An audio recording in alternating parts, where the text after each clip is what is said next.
BNP থেকে নির্বাচিত সংসদ সদস্যরা সংবিধান সংস্কার পরিষদের সদস্য হিসেবে শপথ নেবে না। মঙ্গলবার জাতীয় সংসদে শপথ পড়ার আগে সংক্ষিপ্ত বক্তব্যে দলটির স্থায়ী কমিটির সদস্য সালাউদ্দিন আহমদ কথা জানান। মঙ্গলবার সকালে সংসদ সচিবালয়ে বিএনপির নির্বাচিত সব সংসদ সদস্যকে উদ্দেশ্য করে কথা বলেন তিনি।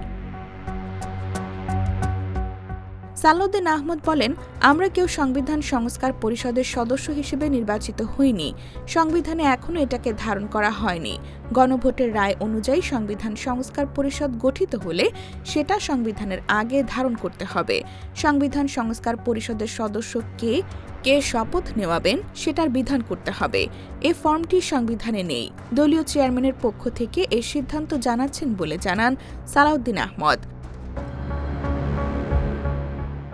গণভোটে হ্যাঁ জয়ী হওয়ায় এখন জুলাই জাতীয় সনদ বাস্তবায়ন আদেশ অনুযায়ী ত্রয়োদশ জাতীয় সংসদ নির্বাচনে নির্বাচিত প্রতিনিধিদের সমন্বয়ে একটি সংবিধান সংস্কার পরিষদ গঠিত হওয়ার কথা।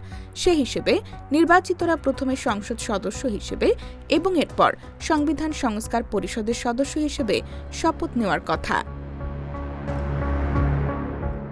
IBTV USA, new York.